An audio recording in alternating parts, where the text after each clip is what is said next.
অবশেষে সুন্দর একটা ছাদ বাগানের স্বপ্ন পূরণ হলো।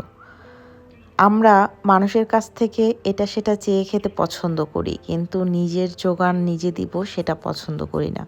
চাইলেই নিজের একটু একটু জায়গায় যদি নিজের একটু মাটি থাকে, সেখানে কিন্তু নিজের প্রয়োজনীয় অনেক জিনিস ফলানো যায়।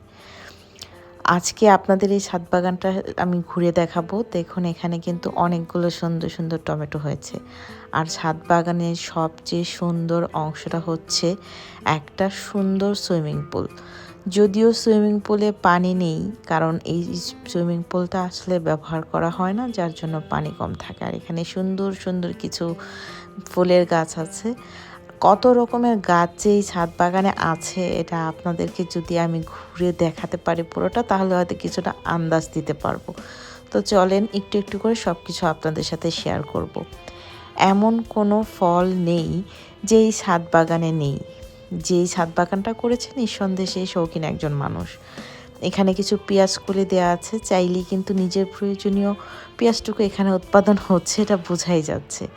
কিছু ঔষধি গাছও আছে। তো এই জায়গাটা থেকে দেখুন সুইমিং পুলের ভিউটা কিন্তু খুবই সুন্দর। তো চলুন সামনের দিকটাতে নিয়ে যাই। এখানে কিছু বসার জায়গা আছে। এমন কোনো ফল নেই যে এই ছাদ বাগানের গাছে নেই। আম, বরই, ডালিম, পেয়ারা, পেঁপে, মানে কি বলবো।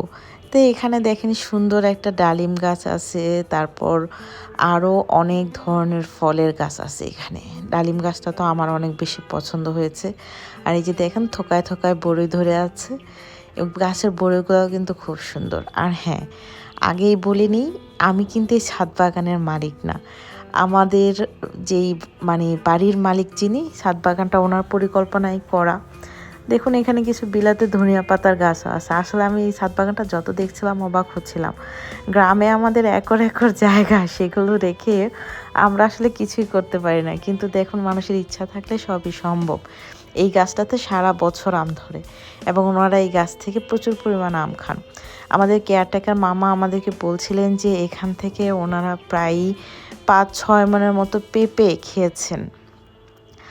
তো দেখুন সুইমিং পুলটাও যিনি করেছেন নিঃসন্দেহে একজন শৌখিন মানুষ। আমাদের বাড়িওয়ালা যে একজন শৌখিন মানুষ, এটা দেখলেই বোঝা যায়। তো রোজা বায়না ধরছিল ছাদে ঘুরতে আসবে।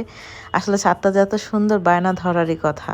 এখানে কিছু পাট গাছও আছে, এটা বীজ হিসেবে রাখা হয়েছে। এটা থেকে আবার পাট চাষ করা হবে, অবশ্যই শাকের জন্যে। এখানে তো আর বাণিজ্যিকভাবে পাটের চাষ হবে না। তো আপনারা যাদের বাসায় এরকম ছাদ আছে বা জমি আছে, আপনারা কিন্তু এই আইডিয়াটা চাইলে বাসায় কাজে লাগাতে পারেন। ওদিকে একটা ড্রাগন বাগানের অংশ ছিল, ওইখানে আসলে আমি যেতে পারিনি। তো ভালো লাগলে আপনারা ভিডিওটা শেয়ার করে দিবেন, যেন যারা গাছ করতে চায় তারা একটা আইডিয়া